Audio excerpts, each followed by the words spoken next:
حضرت جابر بن عبداللہ رضی اللہ تعالیٰ عنہما سے روایت ہے، رسول اللہ صلی اللہ علیہ وسلم نے فرمایا، مردوں کی بہترین صفیں آگے والی ہیں اور ان کی سب سے نکمی صفیں پچھلی والی ہیں، اور عورتوں کی بہترین صفیں پچھلی والی ہیں اور ان کی سب سے نکمی اور کم ثواب والی صفیں آگے والی ہیں۔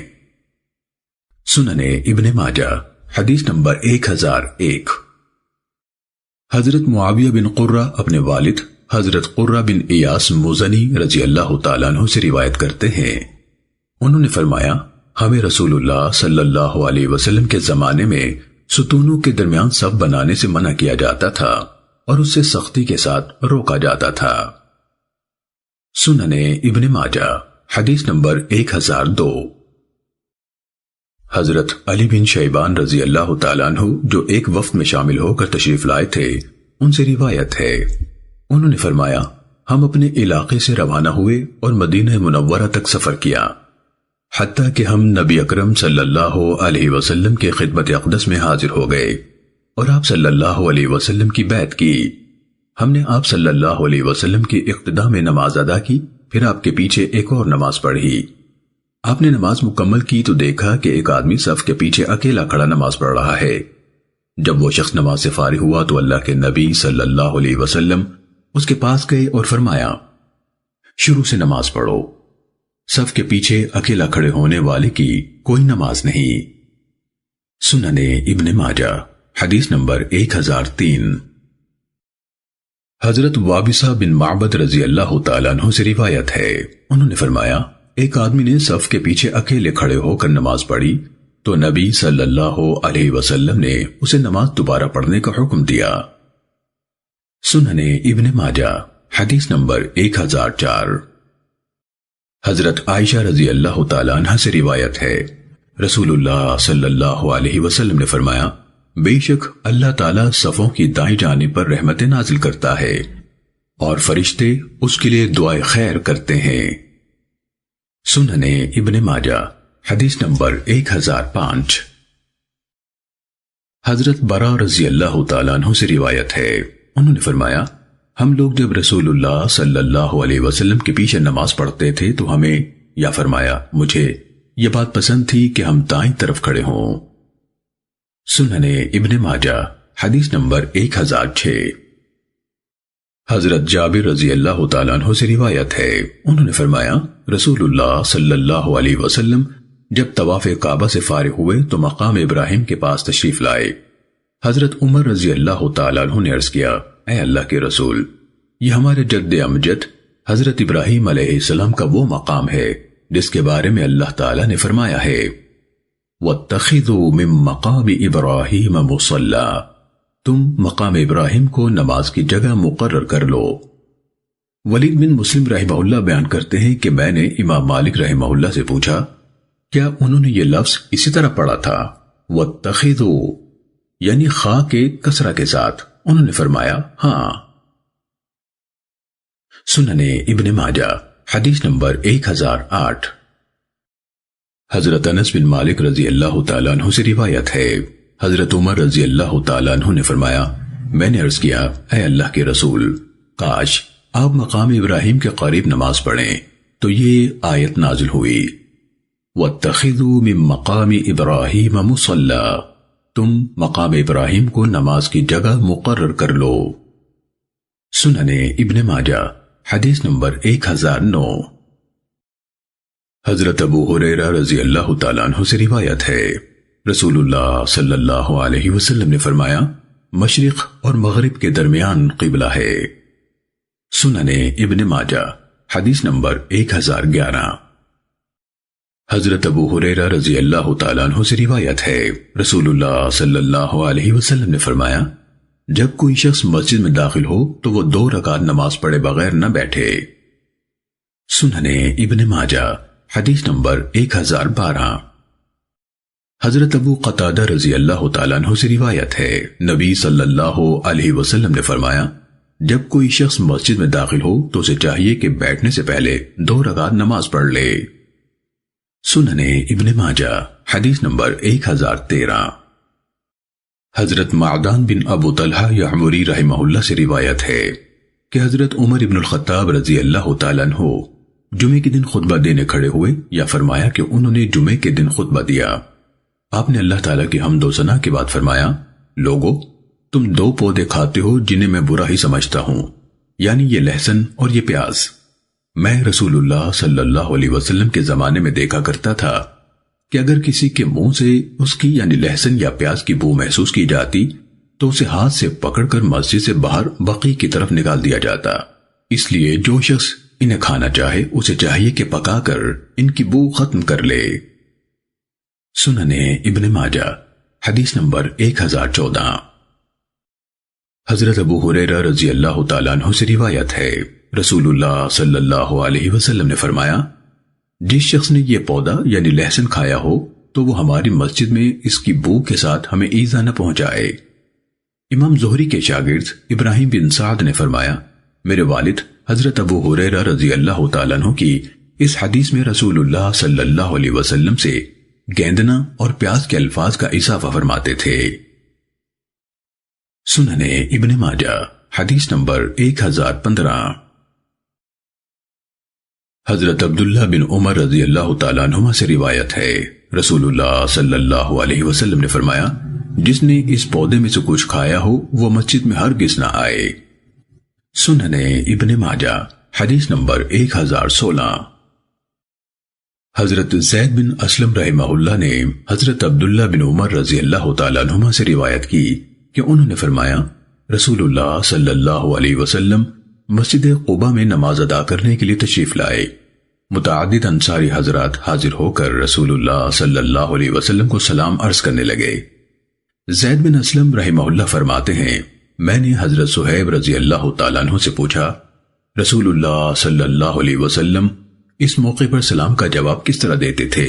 انہوں نے فرمایا، ہاتھ سے اشارہ کرتے تھے۔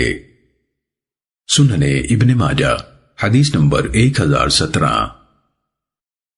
حضرت جابر رضی اللہ تعالیٰ عنہ سے روایت ہے، انہوں نے فرمایا، مجھے نبی صلی اللہ علیہ وسلم نے کسی کام سے بھیجا۔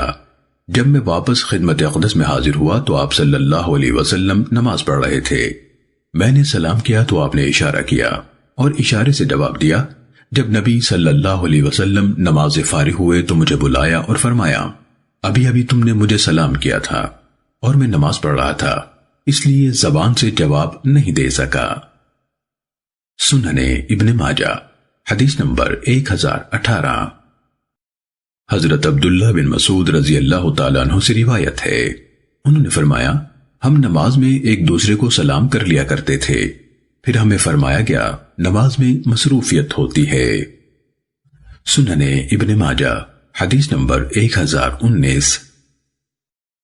حضرت طارق بن عبداللہ محاربی رضی اللہ تعالیٰ عنہ سے روایت ہے، نبی صلی اللہ علیہ وسلم نے فرمایا، جب تو نماز پڑھ رہا ہو تو اپنے سامنے ہرگز نہ تھوکنا، نہ دائیں طرف تھوکنا، البتہ بائیں طرف یا قدم کے نیچے تھوک سکتے ہو۔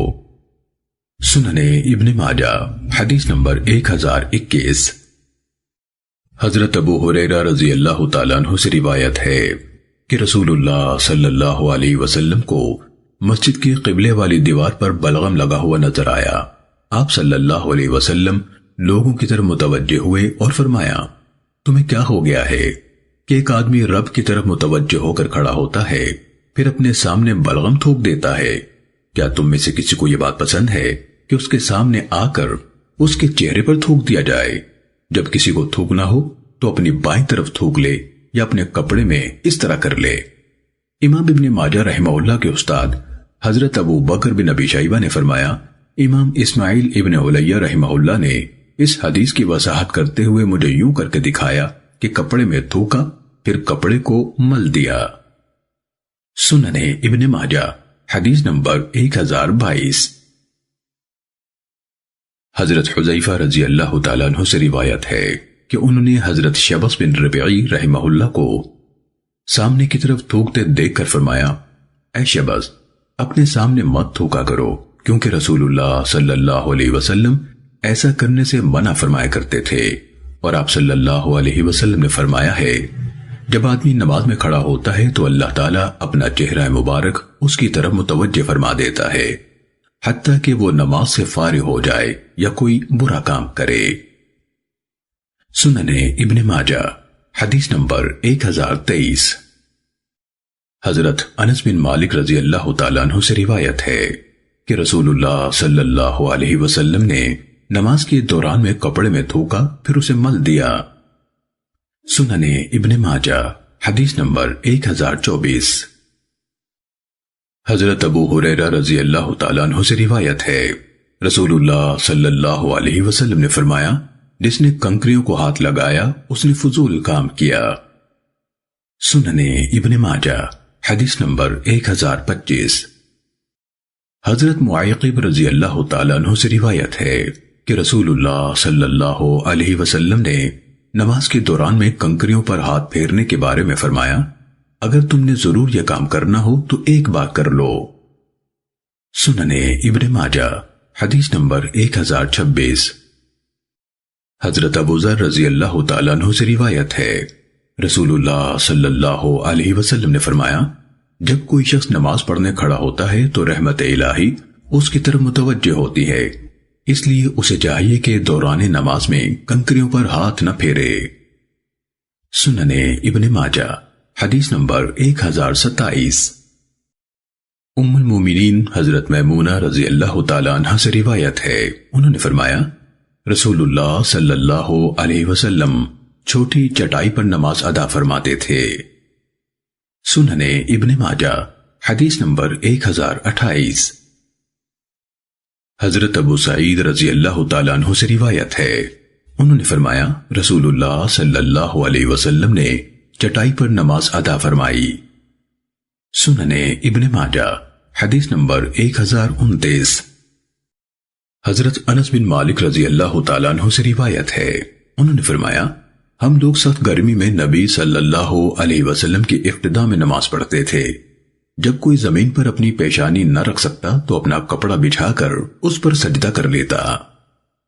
سنن ابن ماجہ حدیث نمبر 1033۔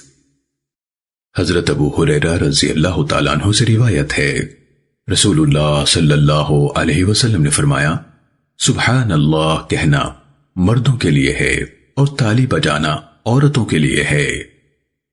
سنن ابن ماجہ حدیث نمبر 1034۔ حضرت سہل بن سعد ساعدی رضی اللہ تعالیٰ عنہ سے روایت ہے رسول اللہ صلی اللہ علیہ وسلم نے فرمایا سبحان اللہ کہنا مردوں کا کام ہے اور تالی بجانا عورتوں کا کام ہے۔ سنن ابن ماجہ حدیث نمبر 1035۔ حضرت ابن ابی اوس رحمہ اللہ سے روایت ہے انہوں نے فرمایا میرے دادا حضرت اوس رضی اللہ تعالیٰ عنہ بعض اوقات نماز پڑھ رہے ہوتے تو نماز کے دوران ہی میں مجھے اشارہ کرتے تو میں انہیں جوتے دے دیتا، وہ فرمایا کرتے تھے میں نے رسول اللہ صلی اللہ علیہ وسلم کو جوتے پہن کر نماز ادا کرتے ہوئے دیکھا ہے۔ سنن ابن ماجہ حدیث نمبر 1037۔ حضرت عمر بن شعیب رحمہ اللہ اپنے والد سے اور وہ اپنے دادا حضرت عبداللہ بن عمر رضی اللہ تعالیٰ عنہما سے روایت کرتے ہیں انہوں نے فرمایا میں نے رسول اللہ صلی اللہ علیہ وسلم کو جوتے اتار کر نماز پڑھتے دیکھا ہے اور جوتے پہن کر بھی۔ سنن ابن ماجہ حدیث نمبر 1038۔ حضرت عبداللہ بن عباس رضی اللہ تعالیٰ عنہما سے روایت ہے نبی صلی اللہ علیہ وسلم نے فرمایا مجھے حکم دیا گیا ہے کہ میں بال یا کپڑے نہ سمیٹوں۔ سنن ابن ماجہ حدیث نمبر 1040۔ رسول اللہ صلی اللہ علیہ وسلم کے آزاد کردہ غلام حضرت ابو رافع رضی اللہ تعالیٰ عنہ سے روایت ہے کہ انہوں نے حضرت حسن بن علی رضی اللہ تعالیٰ عنہما کو بالوں کا جوڑا باندھ کر نماز پڑھتے دیکھا تو ان کے بال کھول دیے یا اس طرح کرنے سے منع فرمایا اور کہا رسول اللہ صلی اللہ علیہ وسلم نے اس بات سے منع فرمایا ہے کہ کوئی مرد بالوں کا جوڑا باندھ کر نماز پڑھے۔ سنن ابن ماجہ حدیث نمبر 1042۔ حضرت عبداللہ بن عمر رضی اللہ تعالیٰ عنہما سے روایت ہے رسول اللہ صلی اللہ علیہ وسلم نے فرمایا آسمان کی طرف نظریں نہ اٹھاؤ مبادا اچک لی جائیں، یعنی نماز میں اوپر نظر نہ اٹھاؤ۔ سننے ابن ماجہ حدیث نمبر 1043۔ حضرت انس بن مالک رضی اللہ تعالیٰ عنہ سے روایت ہے، انہوں نے فرمایا ایک دن رسول اللہ صلی اللہ علیہ وسلم نے صحابہ کرام کو نماز پڑھائی۔ جب نماز سے فارغ ہوئے تو چہرہ مبارک نمازیوں کی طرف کیا اور فرمایا لوگوں کو کیا ہو گیا ہے کہ آسمان کی طرف نظریں اٹھاتے ہیں؟ پھر نبی صلی اللہ علیہ وسلم نے اس بارے میں سخت الفاظ فرمائے، انہیں اس حرکت سے باز آ جانا چاہیے ورنہ اللہ ضرور ان کی بینائی سلب فرما لے گا۔ سننے ابن ماجہ حدیث نمبر 1044۔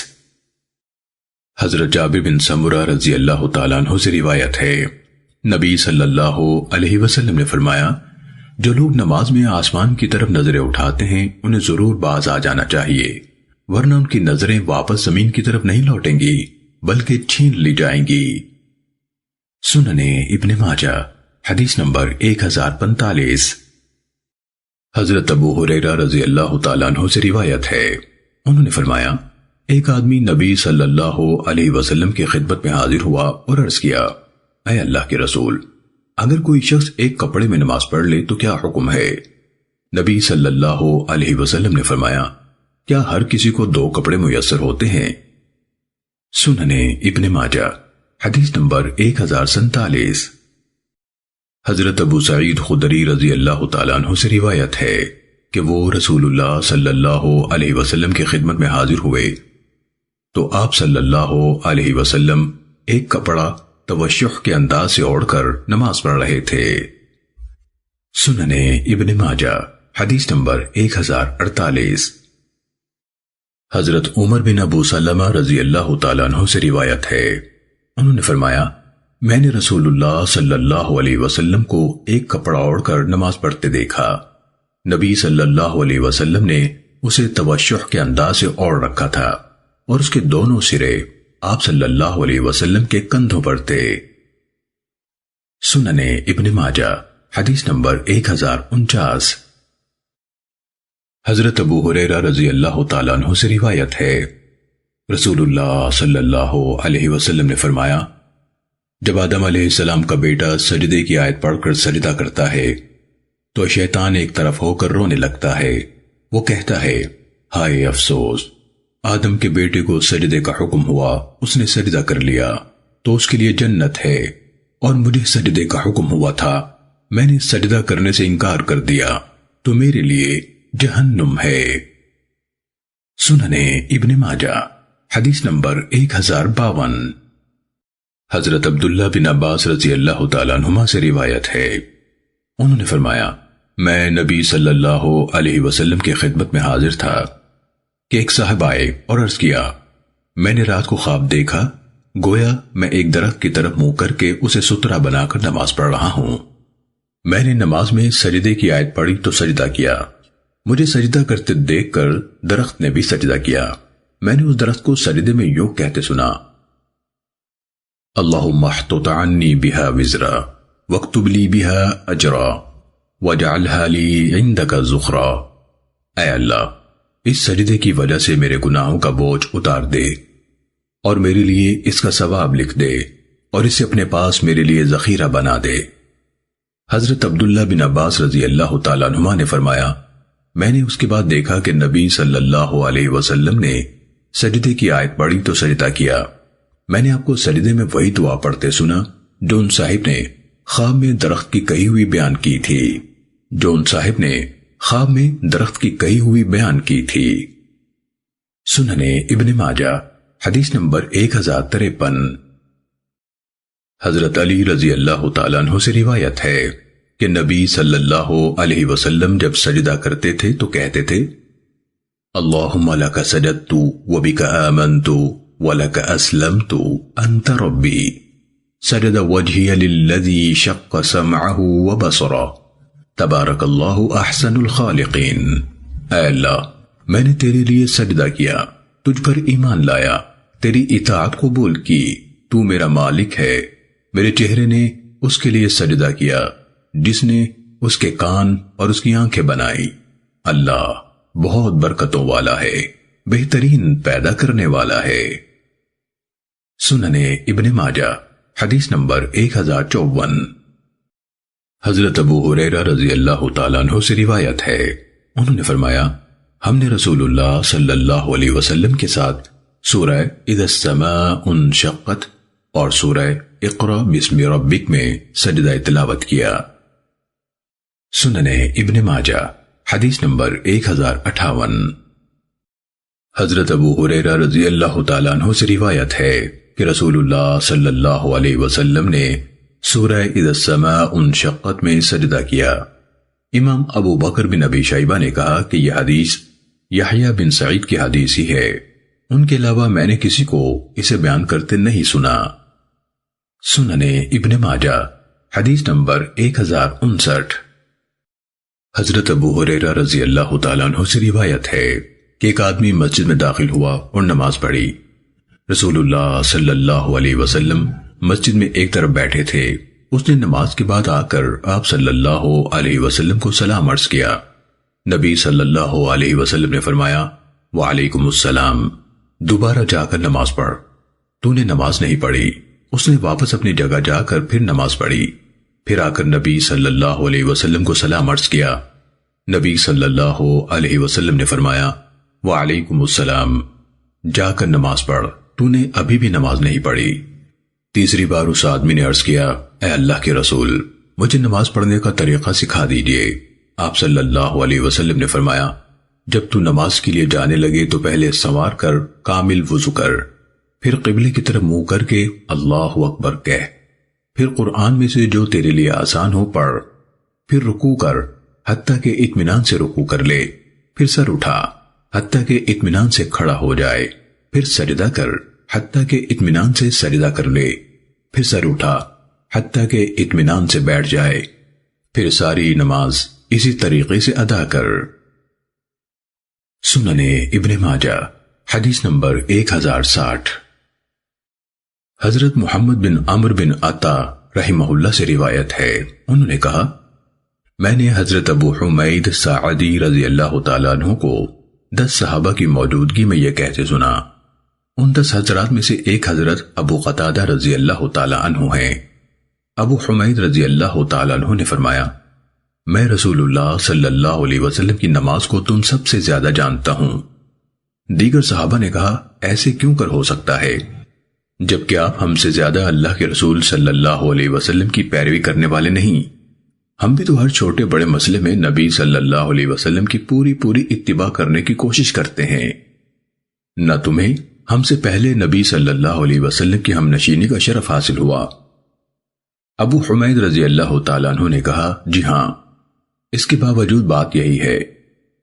ان حضرات نے کہا تب بیان کیجئے۔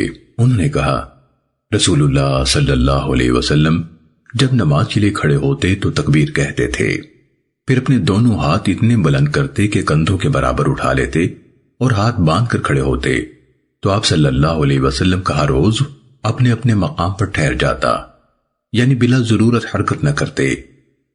پھر قرات کرتے، پھر اللہ اکبر کہتے اور اپنے ہاتھ بلند کرتے حتیٰ کہ کندھوں کے برابر اٹھا لیتے، پھر رکوع کرتے اور اپنے ہاتھ گھٹنوں پر مضبوطی سے رکھتے۔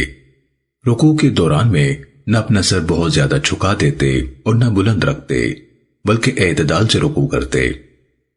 پھر سمیع اللہ لمن حمیدہ کہتے اور اپنے ہاتھ اٹھاتے حتیٰ کہ انہیں کندھوں کے برابر بلند کر لیتے اور سیدھے کھڑے ہو جاتے حتیٰ کہ ہر ہڈی اپنی جگہ ٹھہر جاتی۔ پھر زمین کی طرف جھکتے اور سجدے کے دوران میں اپنے ہاتھوں کو پہلوؤں سے جدا رکھتے، پھر سر اٹھاتے اور اپنے بائیں پاؤں کو موڑ کر اس پر بیٹھ جاتے۔ جب سجدہ کرتے تو پاؤں کی انگلیوں کو زمین پر لگاتے، پھر سجدہ کرتے، پھر اللہ اکبر کہہ کر اپنے بائیں پاؤں پر بیٹھ جاتے حتیٰ کہ ہر ہڈی اپنی جگہ پر آ جاتی، پھر کھڑے ہوتے اور دوسری رکعت میں بھی اسی طرح تمام ارکان ادا کرتے۔ پھر جب 2 رکعتیں پڑھ کر تیسری رکعت کے لیے کھڑے ہوتے تو اپنے دونوں ہاتھ اتنے بلند کرتے کہ کندھوں کے برابر کر دیتے، پھر باقی نماز بھی اسی طرح ادا کرتے حتیٰ کہ جب وہ رکعت ہوتی جس میں سلام پھیرنا ہوتا تو تشہد میں بیٹھتے وقت ایک پاؤں کو یعنی بائیں پاؤں کو ایک طرف نکال دیتے اور تورک کے طریقے سے جسم کا بایاں حصہ زمین پر رکھ کر بیٹھتے۔ حاضرین نے کہا آپ نے سچ کہا، اللہ کے رسول صلی اللہ علیہ وسلم اسی طرح نماز پڑھتے تھے۔ سنن ابن ماجہ حدیث نمبر 1061۔ حضرت عمر رضی اللہ تعالیٰ عنہ سے روایت ہے، انہوں نے فرمایا سفر کی نماز 2 رکعت ہے، جمعے کی نماز 2 رکعت ہے اور عید کی نماز 2 رکعت ہے۔ حضرت محمد صلی اللہ علیہ وسلم کی زبان مبارک کی روح سے یہ مکمل ہے، ناقص نہیں۔ سنن ابن ماجہ حدیث نمبر 1063۔ حضرت عمر رضی اللہ تعالیٰ عنہ سے روایت ہے، انہوں نے فرمایا سفر کی نماز 2 رکعت ہے، جمعے کی نماز 2 رکعت ہے، عید الفطر اور عید الاضحیٰ کی نماز 2 رکعت ہے۔ حضرت محمد صلی اللہ علیہ وسلم کے ارشاد کے مطابق یہ مکمل ہے، ناقص نہیں۔ سنن ابن ماجہ حدیث نمبر 1064۔ حضرت یعلا بن امیہ رضی اللہ تعالیٰ عنہ سے روایت ہے، انہوں نے فرمایا میں نے حضرت عمر ابن الخطاب رضی اللہ تعالیٰ عنہ سے سوال کیا، میں نے کہا اللہ تعالیٰ کا ارشاد ہے فَلَيْسَ عَلَيْكُمْ جُنَاحٌ أَن تَقْصُرُوا مِنَ الصَّلَاةِ إِنْ خِفْتُمْ أَن يَفْتِنَكُمُ الَّذِينَ كَفَرُوا۔ تم پر نمازوں کے قصر کرنے میں کوئی گناہ نہیں اگر تمہیں ڈر ہو کہ کافر تمہیں ستائیں گے۔ اب تو لوگوں کو یہ خوف باقی نہیں رہا تو کیا اب بھی قصر کرنا جائز ہے؟ حضرت عمر رضی اللہ تعالیٰ عنہ نے فرمایا مجھے بھی اسی طرح حیرت ہوئی تھی جس طرح آپ کو ہوئی ہے، تو میں نے اس کے متعلق رسول اللہ صلی اللہ علیہ وسلم سے سوال کیا تو آپ صلی اللہ علیہ وسلم نے فرمایا یہ تم پر اللہ نے ایک صدقہ کیا ہے تو اس کا صدقہ قبول کرو۔ سنن ابن ماجہ حدیث نمبر 1065۔ حضرت امیہ بن عبداللہ بن خالد رحمہ اللہ سے روایت ہے کہ انہوں نے حضرت عبداللہ بن عمر رضی اللہ تعالیٰ عنہما سے کہا ہمیں قرآن مجید میں حضر کی نماز یعنی جب سفر کی حالت میں نہ ہو اور نماز خوف کا ذکر تو ملتا ہے لیکن سفر کی نماز کا ذکر نہیں ملتا۔ حضرت عبداللہ بن عمر رضی اللہ تعالیٰ عنہما نے فرمایا اللہ تعالیٰ نے حضرت محمد صلی اللہ علیہ وسلم کو ہماری طرف نبی بنا کر بھیجا، جبکہ ہمیں دین کے کسی مسئلے کا کوئی علم نہ تھا تو ہم نے جس طرح حضرت محمد صلی اللہ علیہ وسلم کو کرتے دیکھا ہے ہم اسی طرح عمل کریں گے۔ سنن ابن ماجہ حدیث نمبر 1066۔ حضرت عبداللہ بن عمر رضی اللہ تعالیٰ عنہما سے روایت ہے، انہوں نے فرمایا رسول اللہ صلی اللہ علیہ وسلم جب اس مدینہ شریف سے سفر پر روانہ ہوتے تھے تو 2 رکعت سے زیادہ نماز نہیں پڑھتے تھے، یعنی پورے سفر میں دوگانہ پڑھتے رہتے حتیٰ کہ واپس مدینہ شریف پہنچ جاتے۔ سنن ابن ماجہ حدیث نمبر 1067۔ حضرت عبداللہ بن عباس رضی اللہ تعالیٰ عنہما سے روایت ہے، انہوں نے فرمایا اللہ تعالیٰ نے تمہارے نبی صلی اللہ علیہ وسلم کی زبان اقدس سے حضر میں 4 رکعت نماز فرض کی ہے اور سفر میں 2 رکعت۔ سنن ابن ماجہ حدیث نمبر 1068۔ حضرت معاذ بن جبل رضی اللہ تعالیٰ عنہ سے روایت ہے کہ نبی صلی اللہ علیہ وسلم نے غزوہ تبوک کے موقع پر سفر میں ظہر اور عصر کو اور مغرب اور عشاء کو جمع کر کے پڑھا۔ سنن ابن ماجہ حدیث نمبر 1070۔ حضرت حفص بن عاصم بن عمر رحمہ اللہ سے روایت ہے، انہوں نے فرمایا میں ایک سفر میں حضرت عبداللہ بن عمر رضی اللہ تعالیٰ عنہما کے ہمراہ تھا، انہوں نے ہمیں نماز پڑھائی، ہم نماز سے فارغ ہوئے اور وہ بھی فارغ ہوئے، انہوں نے نظر اٹھائی تو کچھ لوگ نماز پڑھتے نظر آئے، فرمایا یہ لوگ کیا کر رہے ہیں؟ میں نے کہا نفل یا سنت وغیرہ پڑھ رہے ہیں۔ انہوں نے کہا اگر مجھے نفلی نماز پڑھنی ہوتی تو میں اپنی فرض نماز ہی پوری کر لیتا۔ بھتیجے میں رسول اللہ صلی اللہ علیہ وسلم کے ساتھ سفر میں رہا ہوں، وفات تک آپ نے سفر میں کبھی 2 رکعت سے زیادہ نماز نہیں پڑھی۔ پھر میں حضرت ابو بکر رضی اللہ تعالیٰ عنہ کا ہم سفر رہا تو انہیں بھی ایسے ہی دیکھا کہ انہوں نے 2 رکعت سے زیادہ نماز نہیں پڑھی۔ پھر میں حضرت عمر رضی اللہ تعالیٰ عنہ کا ہم سفر رہا، انہوں نے بھی 2 رکعت سے زیادہ نماز نہیں پڑھی۔ پھر میں حضرت عثمان رضی اللہ تعالیٰ عنہ کے ساتھ رہا تو انہوں نے بھی 2 رکعت سے زیادہ نماز نہیں پڑھی۔ ان سب کا اپنی اپنی وفات تک یہی عمل رہا، اور اللہ تعالیٰ کا ارشاد ہے لَقَدْ كَانَ لَكُمْ فِي رَسُولِ اللَّهِ أُسْوَةٌ حَسَنَةٌ۔ تمہارے لیے اللہ کے رسول میں اچھا نمونہ ہے۔ سننے ابن ماجہ حدیث نمبر 1071۔ حضرت عبداللہ بن عباس رضی اللہ تعالیٰ عنہما سے روایت ہے، انہوں نے فرمایا رسول اللہ صلی اللہ علیہ وسلم نے حضر کی نماز بھی مقرر فرمائی اور سفر کی نماز بھی۔ فرض نماز کا تعین واضح فرمایا۔ ہم لوگ حضر میں فرض سے پہلے بھی سنت نماز پڑھتے تھے اور فرض کے بعد بھی، اور اسی طرح ہم لوگ سفر میں بھی فرض سے پہلے اور فرض کے بعد سنت نماز پڑھتے تھے۔ سننے ابن ماجہ حدیث نمبر 1072۔ حضرت عبد الرحمن بن حمید زہری رحمہ اللہ سے روایت ہے، انہوں نے فرمایا میں نے حضرت سائب بن یزید رضی اللہ تعالیٰ عنہ سے پوچھا آپ نے مکے میں ٹھہرنے کے بارے میں کون سی حدیث سنی ہے؟ انہوں نے فرمایا میں نے حضرت علا بن حضرمی رضی اللہ تعالیٰ عنہ سے سنا، نبی صلی اللہ علیہ وسلم نے فرمایا مہاجر کو مینا سے واپسی پر مکے میں 3 دن رہنے کی اجازت ہے۔ سننے ابن ماجہ حدیث نمبر 1073۔ حضرت عطا رحمہ اللہ سے روایت ہے، انہوں نے فرمایا مجھے اور میرے ساتھ چند افراد کو حضرت جابر بن عبداللہ رضی اللہ تعالیٰ عنہما نے یہ حدیث بیان کی کہ رسول اللہ صلی اللہ علیہ وسلم ذوالحجہ کی 4 تاریخ کو مکے تشریف لائے تھے۔ سننے ابن ماجہ حدیث نمبر 1074۔ حضرت عبداللہ بن عباس رضی اللہ تعالیٰ عنہما سے روایت ہے، انہوں نے فرمایا رسول اللہ صلی اللہ علیہ وسلم نے 19 دن قیام فرمایا اور 2 رکعتیں پڑھتے رہے، اس لیے ہم بھی 19 دن ٹھہرتے ہیں تو 2 رکعتیں پڑھتے ہیں، جب اس سے زیادہ ٹھہرتے ہیں تو 4 رکعت پڑھتے ہیں۔ سننے ابن ماجہ حدیث نمبر 1075۔ حضرت عبداللہ بن عباس رضی اللہ تعالیٰ عنہما سے روایت ہے کہ رسول اللہ صلی اللہ علیہ وسلم فتح مکہ کے سال مکہ مکرمہ میں 15 دن ٹھہرے اور نماز قصر ادا کرتے رہے۔ سننے ابن ماجہ حدیث نمبر 1076۔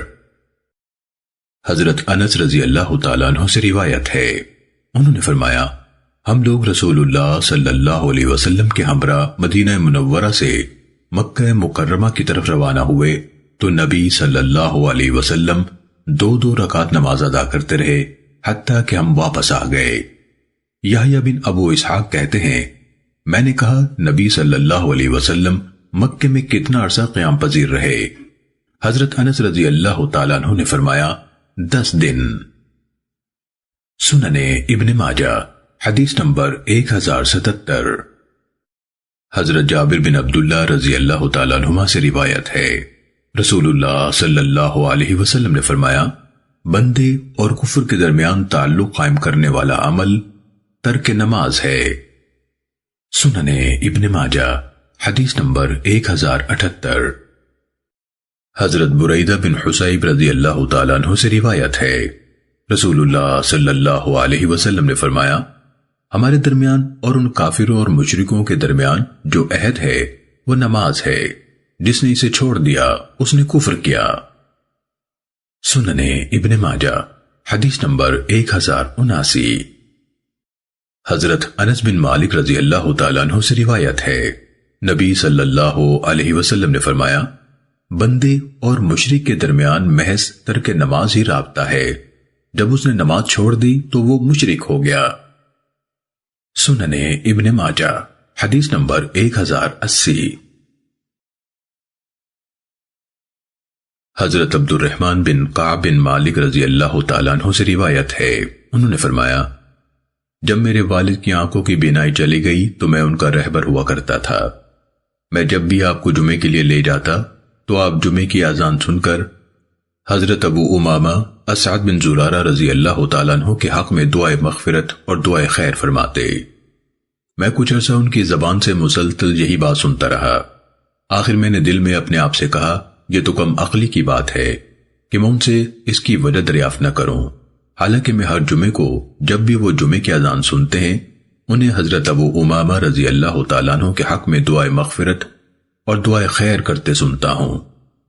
آخرکار ایک بار میں انہیں حسب معمول نماز جمعہ کی ادائیگی کے لیے لے کر چلا۔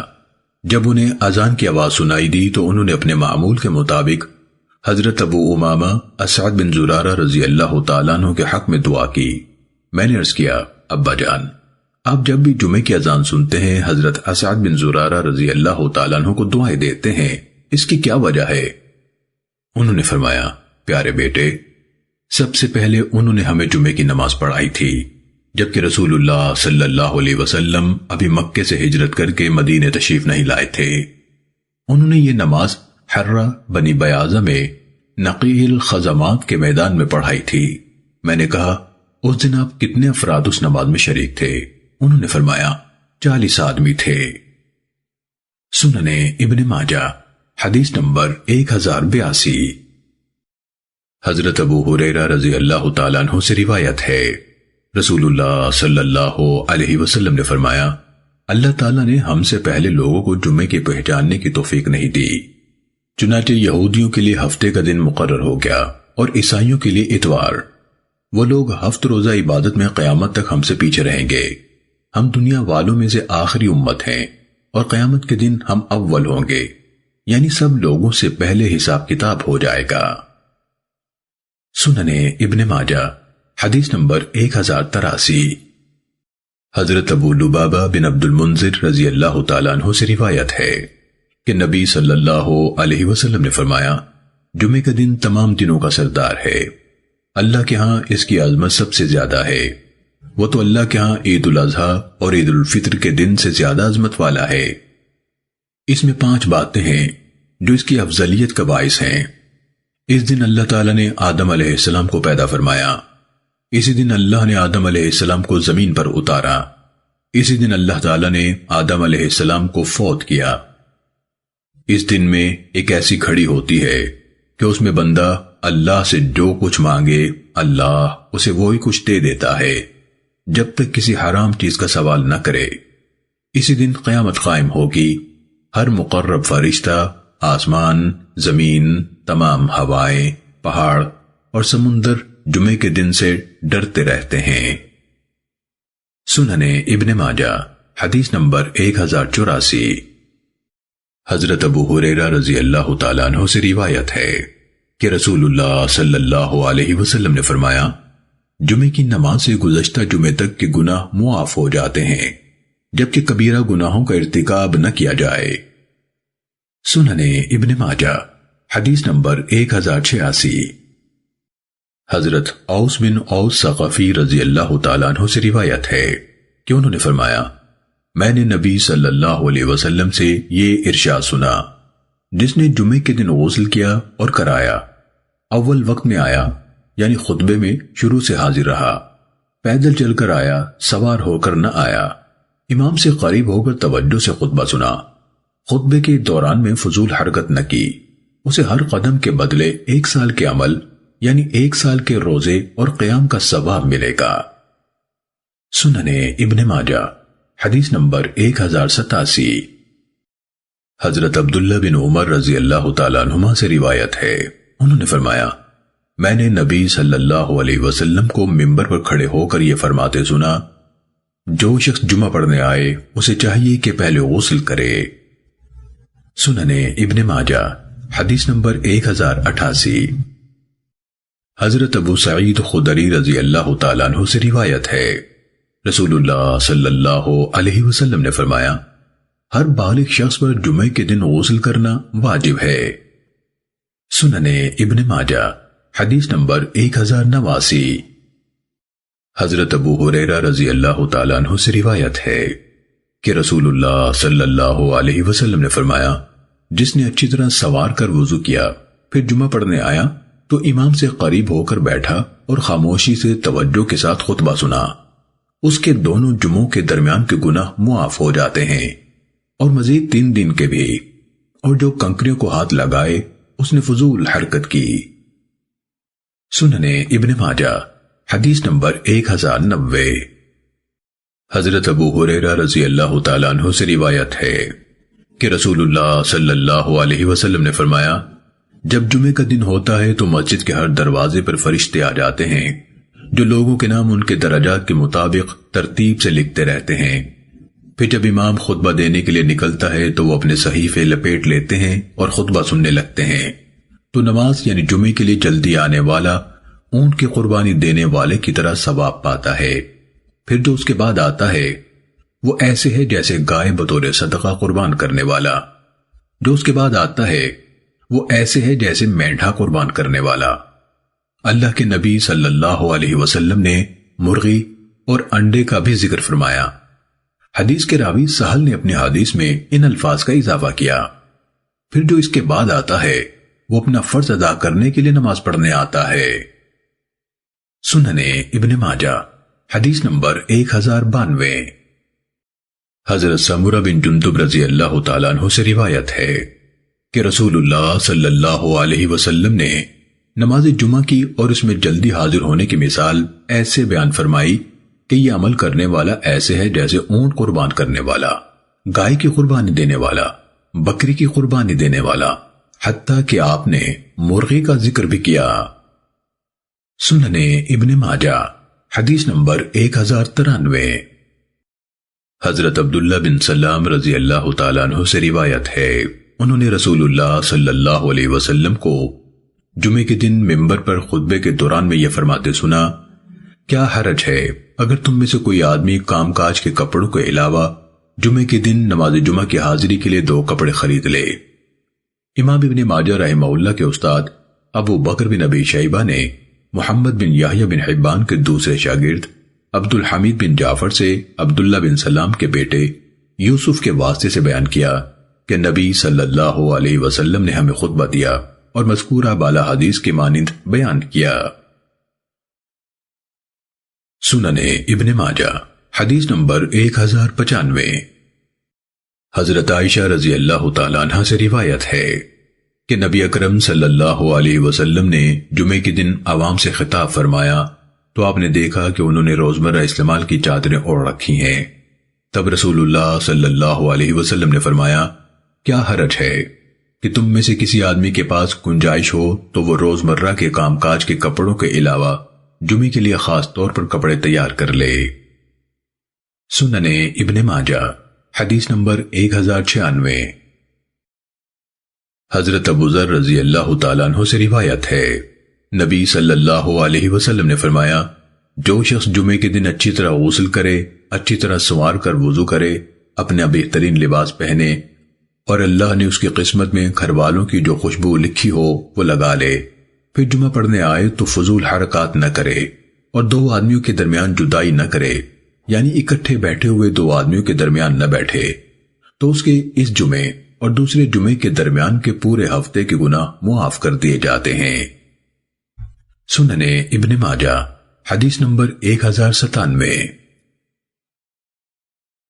حضرت عبداللہ بن عباس رضی اللہ تعالیٰ عنہما سے روایت ہے رسول اللہ صلی اللہ علیہ وسلم نے فرمایا، یہ عید کا دن ہے جو اللہ نے مسلمانوں کے لیے مقرر کیا ہے، لہٰذا جو شخص جمعہ پڑھنے آئے اسے چاہیے کہ غسل کر کے آئے، اگر خوشبو موجود ہو تو لگا لے اور مسواک ضرور کیا کرو۔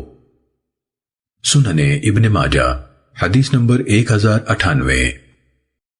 حضرت سہل بن سعد رضی اللہ تعالیٰ عنہ سے روایت ہے انہوں نے فرمایا، ہم لوگ دوپہر کا آرام جمعے کے بعد ہی کیا کرتے تھے اور کھانا بھی جمعے کے بعد ہی کھایا کرتے تھے۔ سننے ابن ماجہ حدیث نمبر 1099۔ حضرت سلمہ بن اکوع رضی اللہ تعالیٰ عنہ سے روایت ہے انہوں نے فرمایا، ہم لوگ نبی صلی اللہ علیہ وسلم کے ساتھ جمعے کی نماز پڑھ کر واپس لوٹتے تھے تو ہمیں دیواروں کا اتنا سایہ نہیں ملتا تھا کہ اس سائے میں چل سکیں۔ سننے ابن ماجہ حدیث نمبر 1100۔